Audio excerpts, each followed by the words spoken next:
மாதா தொலைக்காட்சி அன்பு நேயர்களுக்கு ஆண்டவர் இயேசுனுடைய இனிய நற்பெயரிலே வாழ்த்துரைத்து நிற்கின்றேன். திருவருகை காலத்திலே நாங்கள் பயணமாகி கொண்டிருக்கிறோம். இன்றைய நற்செய்தி பகுதியானது இயேசுவினுடைய பணிவாழ்வின் முக்கியமான அம்சங்களை நமக்கு எடுத்துச் சொல்லுகிறது.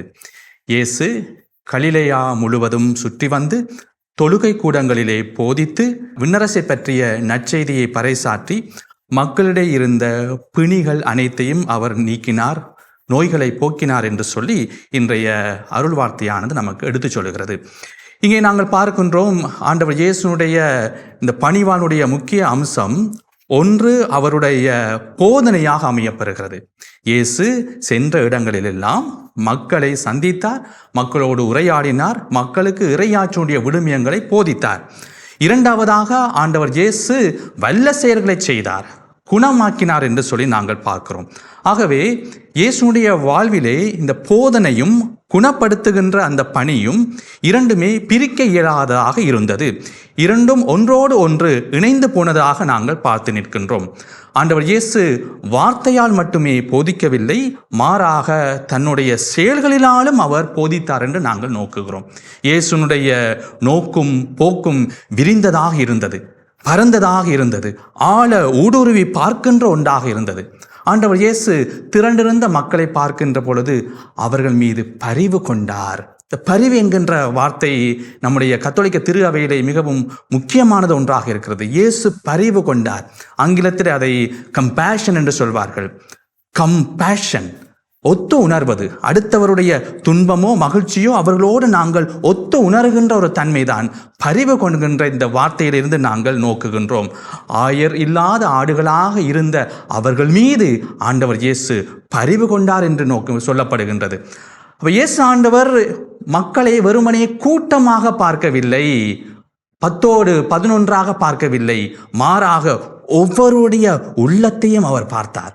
அந்த கூட்டத்தில் இருக்கிற தனிநபர் ஒவ்வொருவரும் முக்கியமானவர்களாக இயேசுவுக்கு இருந்தார்கள்.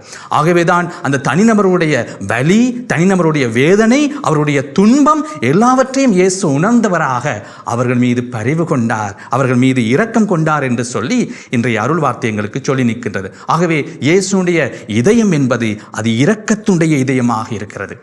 அடுத்ததாக இன்றைய நற்செய்தியை நாங்கள் பார்க்கின்றோம் ஒரு முக்கிய பகுதி, அறுவடையோ மிகுதி, வேலையாட்களோ குறைவு. எனவே அறுவடைக்கு தேவையான வேலையாள்களை அனுப்பும்படி அறுவடையின் ஆண்டவரை மன்றாடுங்கள் என்று சொல்லி இயேசு சொல்லி நிற்கின்றார்.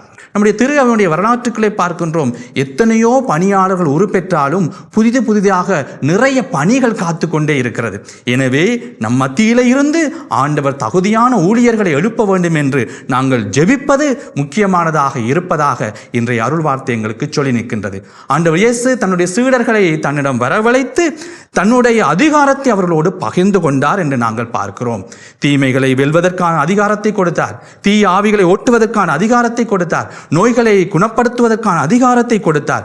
எனவே சீடர்களுக்கு ஆண்டவர் இயேசு கொடுத்த அறிவுரையாக நாங்கள் பார்ப்பது 3 முக்கிய விடயம்: பணியினுடைய நோக்கம், பணியினுடைய உள்ளடக்கம், பணியினுடைய மனப்பான்மை. பணியுடைய நோக்கம் எப்படியாக இருக்கிறது? இஸ்ராயல் மக்களிடையே சிதறிப்போன ஆடுகளிடையே நீங்கள் செல்லுங்கள் என்று ஆண்டவர் சொல்லுகிறார். ஆகவே யார் யாரெல்லாம் சிதறுண்டு இருக்கிறார்களோ, பாதிக்கப்பட்டவர்களாக இருக்கிறார்களோ, ஓரங்கட்டப்பட்டவர்களாக இருக்கிறார்களோ, விளிம்பு நிலையில் இருக்கிறார்களோ அவர்களை நீங்கள் தேடி செல்லுங்கள் என்று சொல்லி ஆண்டவர் இயேசு தன்னுடைய பணியுடைய நோக்கத்தை சொல்லுகிறார்.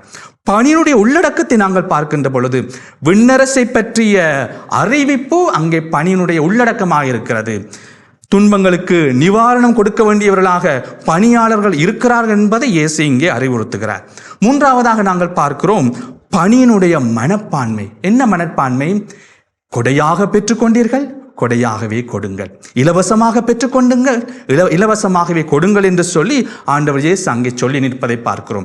எனவே எங்களுடைய அன்றாட வாழ்விலும் நாங்கள் நோக்குகின்ற பொழுது எத்தனையோ பணிகள் காத்து கொண்டே இருக்கிறது. ஆகவே அத்தகைய பணிகளை தகுதியான ஊழியர்களாக ஆண்டவர் இயேசுடைய வார்த்தையின் அடிப்படையிலே நாங்கள் தகவமைத்து கொண்டு அப்பணியை செய்வதற்கு அழைக்கப்பட்டிருக்கின்றோம். இயேசுவுக்கே புகழ், இயேசுவுக்கே நன்றி. மரியே வாழ்க.